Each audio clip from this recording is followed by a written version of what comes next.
Bismillahirrahmanirrahim. Assalamualaikum warahmatullahi wabarakatuh. Marhaban ya Ramadan.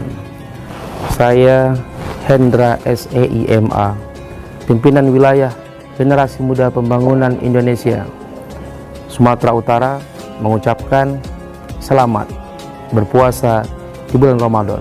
Semoga di akhir Ramadan kita meraih predikat takwa. GMPI sanggup mengatasi tantangan. Wassalamualaikum warahmatullahi wabarakatuh.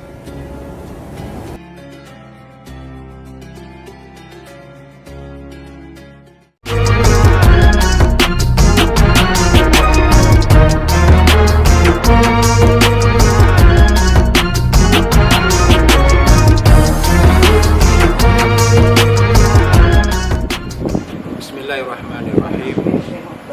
Assalamualaikum warahmatullahi wabarakatuh. Alhamdulillahirabbil alamin wa bihi nasta'in ala umurid dunya waddin. Wassalatu wassalamu ala asyrafil anbiya'i wal mursalin wa ala alihi wa ashabihi wa dzurriyyatihi ajma'in, amma ba'du. Segala puji hanya milik Allah. Rasa syukur dan pujian serta sanjungan hanya pantas diberikan kepada Allah Subhanahu wa Ta'ala. Begitu banyak Allah Subhanahu wa Ta'ala memberikan kita nikmat hidayah, taufik wal inayah, sehingga hari demi hari bisa kita lewatin. Seiring dengan perjalanan hari-hari tersebut, banyak aktivitas yang sudah kita kerjakan, banyak aktivitas yang sudah kita lakukan. Tentu pasti ini karena Allah Subhanahu wa Ta'ala. Salawat dan salam tak lupa juga marilah sama-sama kita sampaikan keharibaan baginda besar Nabi Muhammad SAW yang telah berjasa dalam membawa kita selaku umatnya dari zaman jahiliyah hingga ke zaman yang penuh dengan kecanggihan teknologi seperti sekarang ini. Hadirin hadirat rahimakumullah, saudara-saudara seiman dan sebangsa dan setanah air, kalau kita belajar, mengkaji dan mendalami Islam, maka tentunya Islam itu tidak ada celah, tidak ada hal-hal yang bertolak belakang dengan segala bentuk konsep kebaikan dan kemaslahatan. Dalam hal ini, kalau kita mengkaji dan mendalami, ada suatu term yang dikenal dalam perspektif Islam, yaitu namanya maqasid syariah. Maqasid syariah ini adalah tujuan datangnya hukum Islam ke muka bumi yang bisa disimpulkan dari berbagai ayat, berbagai hadis yang telah disampaikan kepada kita oleh Allah dan melalui Rasulullah SAW. Maqasid syariah ini ada 5 yang kalau kita mau berbicara, membahas, mengkajinya, maka tentunya sistem ataupun konsep dari maqasid syariah ini tidak bertentangan dengan apa yang sudah digariskan, dengan apa yang sudah dilahirkan oleh founding father kita. Para pejuang-pejuang bangsa, para pendiri-pendiri bangsa juga telah memberikan berbagai aspirasi pendapat mereka sehingga kita bisa membangun bangsa ini dengan sesuai cita-cita para pendahulu, para founding father kita. Maka konsep maqasid syariah ini tidaklah bertentangan ya dengan apa yang kita kenal dengan sistem Pancasila. Dengan kata lain, saling bersinergi, saling menguatkan satu sama lain. Kalau dalam maqasid syariah ada yang kita kenal dengan menjaga agama, hifzuddin. Nah, hifzuddin ini mengarahkan kita kepada untuk bisa hidup berketuhanan, untuk bisa hidup menjalankan perintah-perintah ajaran agama dalam keseharian kita. Maka kalau kita sesuaikan, kalau kita sejajarkan, maka sila pertama ketuhanan yang Maha Esa itu masih sesuai dengan perintah untuk menjaga agama. Ajaran-ajaran agama Islam seperti ibadah sholat, puasa, haji, zakat, dan lain sebagainya adalah bagian dari menjalankan perintah agama.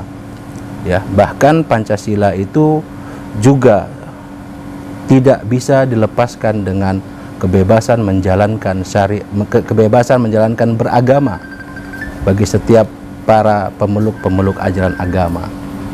Nah, jadi ketika ada kebebasan menjalankan ibadah, ada kebebasan menjalankan keyakinan yang diyakini, maka itu bagian dari menjaga agama, hifzuddin. Yang kedua, dalam maqasid syariah itu juga ada hifzun nafsi, menjaga jiwa, menjaga nilai-nilai kemanusiaan. Ketika ada saudara kita yang susah, yang tengah ditimpa musibah, maka orang yang memiliki kemampuan itu membantu. Nah, ini kita juga bisa melihat senada dengan sila kedua, kemanusiaan yang adil dan beradab. Semua warga negara Indonesia itu harus benar-benar, ya kan, menjalankan prinsip-prinsip kemanusiaan. Tidak boleh diantara kita saling mengganggu satu sama lain, karena semua kita ada hak ajasi manusia namanya. Tidak boleh, dalam Islam juga seperti itu, tidak boleh kita melukai sesama, tidak boleh kita mengganggu atau membunuh atau bahkan membunuh diri sendiri, melukai diri sendiri. Itu tidak diperkenankan di dalam ajaran agama Islam, karena salah satu maqasid ini ada namanya tadi hifzun nafsi. Nah, yang ketiga ada yang namanya hifzun nasab. Hifzun nasab itu juga sering disampaikan dengan hifzun nasal, menjaga keturunan, menjaga generasi-generasi ini, agar kiranya generasi ini dari sejak dulu sampai nanti berakhirnya dunia ini di Indonesia, ya, sampai berakhirnya di dunia ini kehidupan, warga-warga generasi muda Indonesia itu masih dalam bungkus persatuan, masih bersatu satu sama lainnya. Maka ini senada sesuai dengan sila yang ketiga kita, yaitu persatuan Indonesia. Jadi jangan sampai kita dan generasi muda kita terpecah belah. Jangan sampai warga kita, warga negara kita terpecah belah satu sama lainnya. Maka harus ada usaha untuk mengeratkan, menjadikan kita ibarat suatu tubuh, yang mana jika salah satu anggota tubuh itu sakit, maka anggota tubuh yang lain juga bisa sakit. Generasi ini harus dijaga dan dipelihara agar mereka juga tetap mengedepankan menjaga persatuan yang telah disepakati oleh founding father kita untuk senantiasa ada di negara kita. Meskipun kita berbeda agama, meskipun kita berbeda suku, meskipun kita berbeda bahasa dan ras dan lain sebagainya.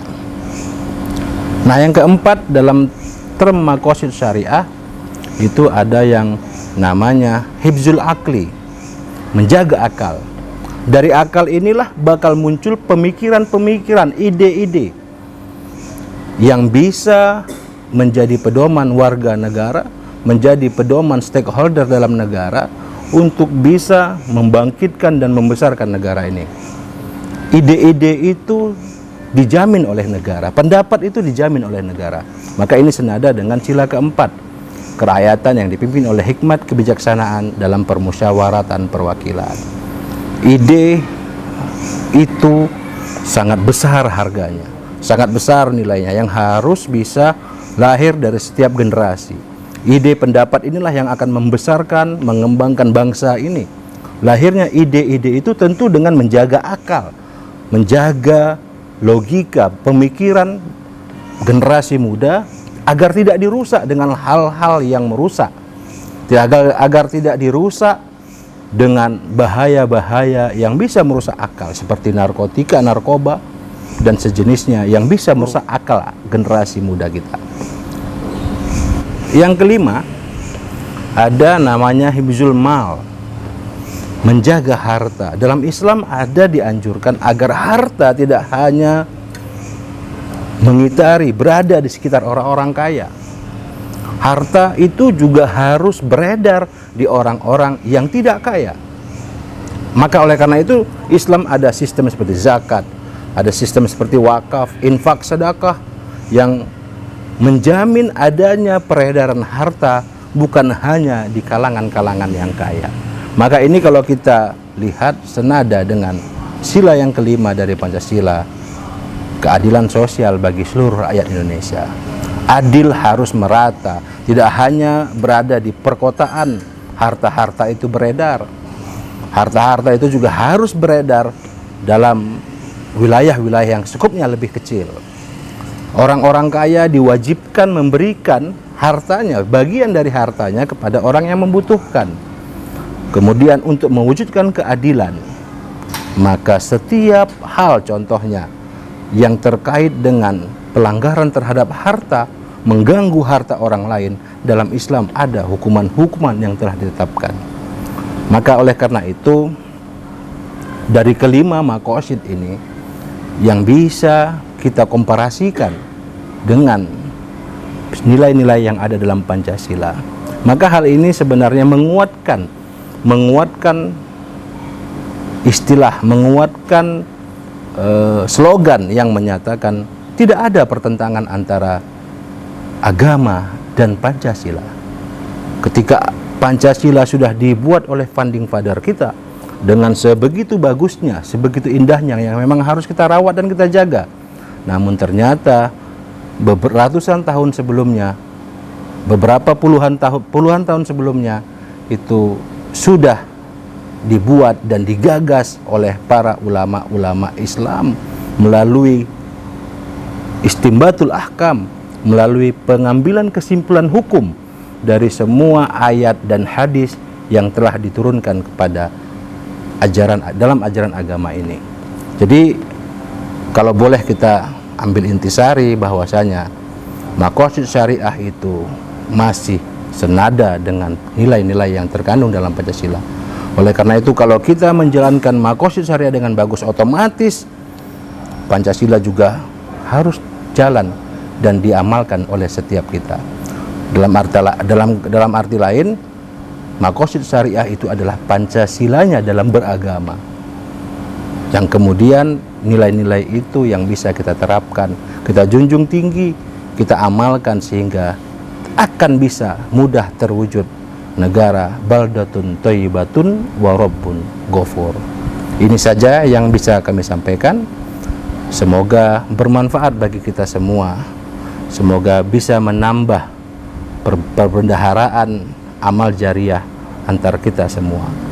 Assalamualaikum warahmatullahi wabarakatuh.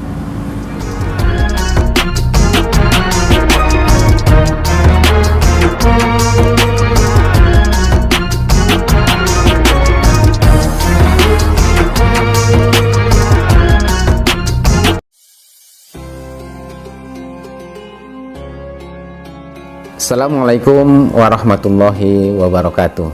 Sahabat GMPI dimanapun Anda berada, puasa adalah momentum untuk memperbanyak amal ibadah kita.